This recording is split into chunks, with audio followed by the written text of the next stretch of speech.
से बाबा साहब की जयंती पर धाराडेरा में कार्यक्रम आयोजित करते हैं। श्यामलाल जी असोनिया बाल विकास कल्याण बोर्ड के मेंबर, हर्षिया जी जो अध्यक्ष है तहसील के बड़ा समाज के, लक्ष्मी नारायण जी उत्तम के लोकभवन हनुमान सहाय जी,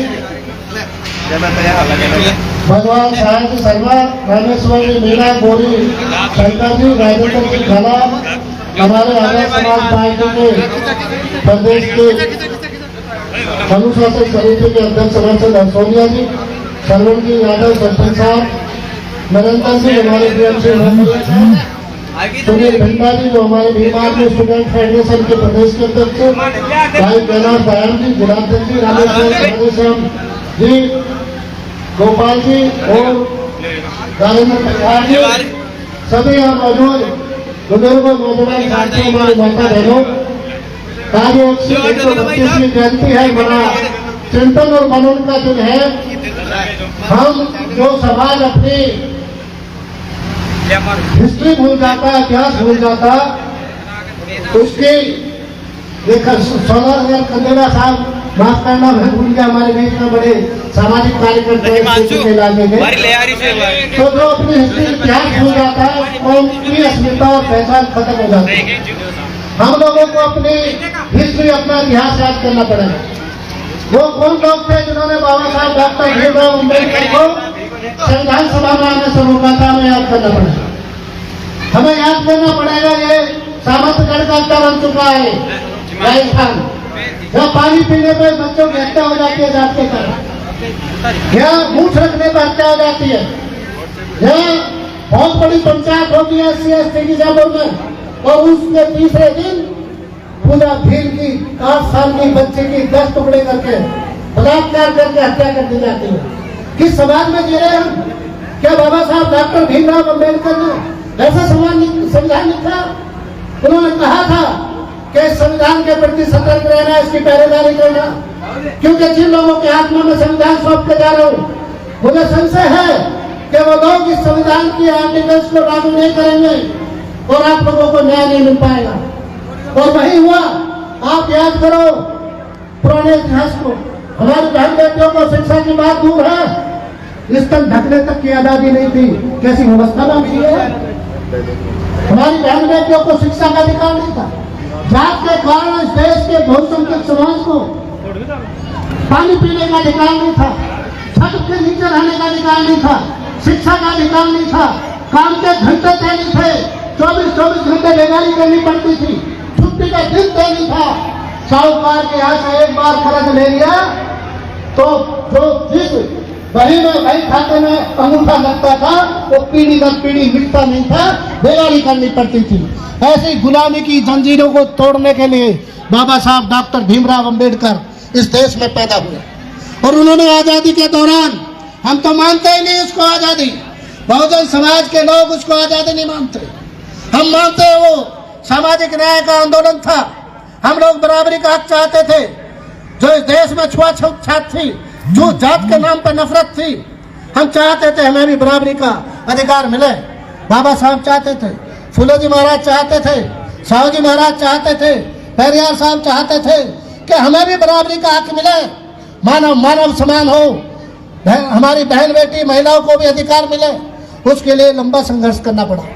आप बुजुर्गों की पीठ उठा के देखना, कुर्ता उठा के देखना, हमारे बुजुर्गों के पीठ पर नीले निशान हैं। और ये नीले निशान, ये जो किले बने हुए हैं राजस्थान में, इनमें पत्थर ढो ढो के बने हैं, बेगार की है। और सूखी रोटी मिलती थी 24 घंटा काम करने के बदले। उस हालात को बदलने के लिए बाबा साहब ने भारत का संविधान लिखा और कहा होशियार रहना, इसकी रक्षा करना।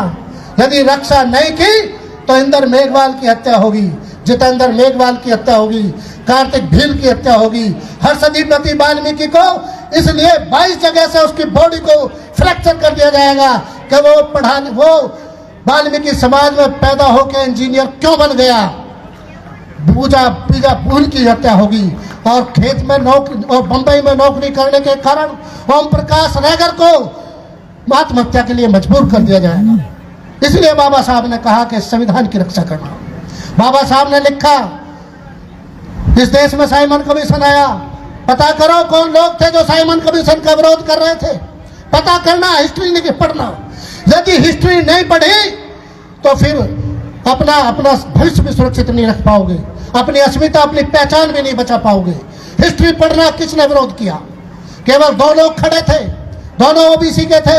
एक मेरे समाज के थे, दीनबंधु सर छोटूराम जाट समाज से, और दूसरे शिवदयाल चौरसिया।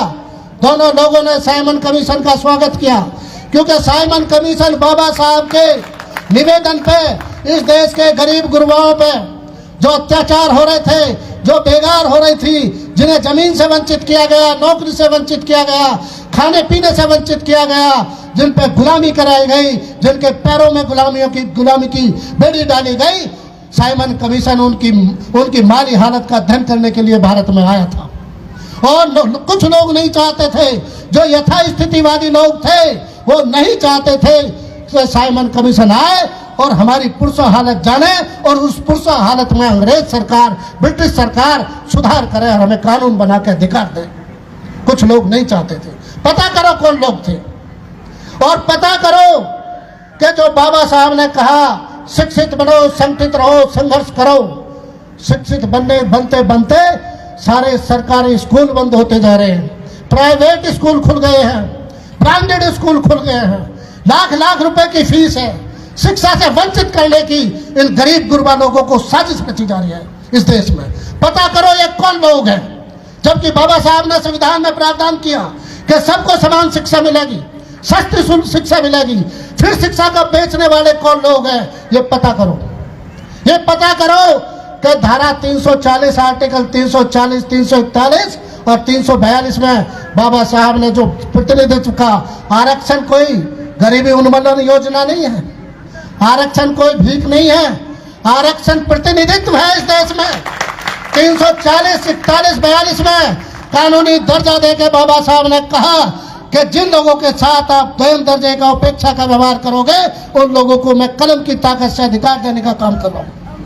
आज सरकारी संस्थानों को जहां से आरक्षण मिला, जिस आरक्षण से हमारी माली हालत सुधरी, हमें नौकरी मिली, उसको बंद करने की कोशिश की जा रही है। मित्रों, आज जिन सरकारी संस्थानों में आरक्षण मिल रहा, उनको ही बेचा जा रहा, तो नौकरी कहां मिलेगी?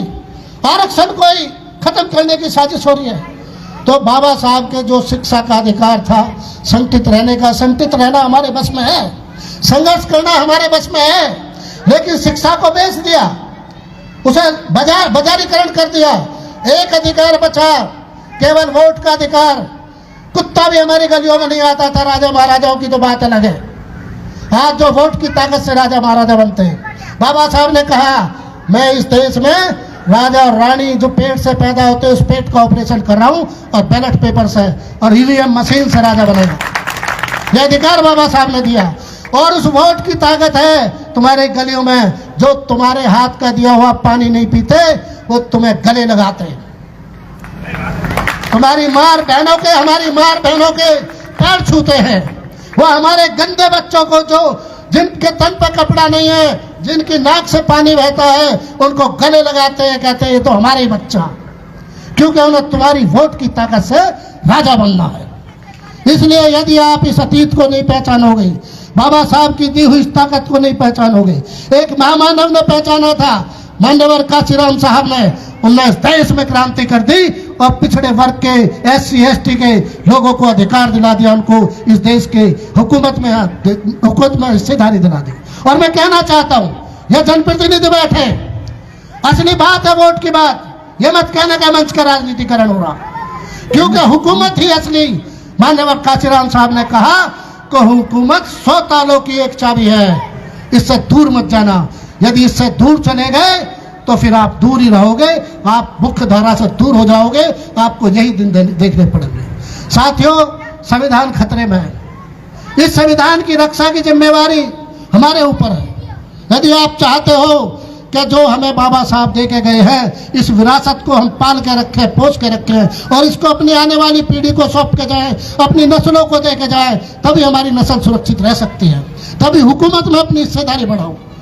मैं ये नहीं कह रहा कि किसको वोट दोगे, किसको वोट नहीं दोगे, लेकिन आप पहचानो कि आपका हिमायती कौन है, आपकी बात कौन कर रहा, आपके लिए सड़क पर कौन संघर्ष कर रहा, आप ये पहचानो। और यदि आपने याद रखना, संघर्ष करने वाले लोग रोज रोज पैदा नहीं होते। जो संघर्ष करते हैं, हम पे 20-22 मुकदमे समाज के लिए झेला, गुंडा एक्ट झेलिए, NSA झेलिए, और हमारे नेता पे भाई चंद्रशेखर आजाद पे 100 से ज्यादा मुकदमे, 2-2 बार NSA झेलिए, समाज के लिए संघर्ष कर रहे। अभी बाड़मेर में हत्या हुई है, पीट पीट कर मार डाला। क्यों? क्योंकि आदमी मेघवाल समाज का था, जात के कारण आदमी को मारा जा रहा। कहां तक जुल्म सहेंगे? इसलिए जागरूक होने का वक्त है, जागरूक हो जाओ। यदि चाहते हो कि आप अम्बेडकरवादी हो, यदि आप मानते हो कि आप बाबा साहब के प्रति थोड़ी बहुत भी समर्पण रखते हो, उनको अपना मानते हो, तो आप बाबा साहब के बताए हुए रास्ते पे उसको चुन के उस रास्ते को आगे बढ़ाने का काम करो, इस संविधान को बचाने का काम करो। तभी आप बाबा साहब को सच्ची श्रद्धांजलि दे पाओगे। नहीं तो ऐसे ही आएंगे लोग, इस संविधान को बदलेंगे, दूसरे रास्ते निकालेंगे, और हम लोगों को जो हमारे पुरखे जिस गुलामी की बेड़ियों में जकड़े हुए थे, उस गुलामी की बेड़ियों में हम अपनी नस्लों को जकड़ते हुए देखेंगे। इसलिए ये समय है, आज यहाँ काले डेरा की धरती पर आज जो कार्यक्रम आयोजित हुआ, और मुझे एक खुशी है आज कि जयपुर से लेकर सुबह हम लोग जयपुर में थे, फिर ढिनोई गांव में थे, फिर सिंगोद में थे, अब यहाँ है और फिर आगे है। हमें खुशी है कि जो नीला पटका है ये स्वाभिमान का प्रतीक बन चुका है। नीला पटका जाके आज तुम्हें जरूरत नहीं रहती है। तुम्हारे संघर्ष की दास्तान ये बन गई है कि यदि किसी थाने चौकी में नीला पटका डाल के जाओगे तो अधिकारी समझ जाएगा कि न्याय मांगना आया है और न्याय लेके जाएगा। इसलिए आप तमाम साथियों का बहुत बहुत आभार व्यक्त करता हूँ कि आप लोगों ने हमें भी यहाँ शरीक किया बाबा साहब की जयंती के अवसर पर, और आयोजकों को, तमाम अपने साथियों को बहुत बहुत धन्यवाद। जय भीम, जय भारत, जय मंडल, जय संविधान।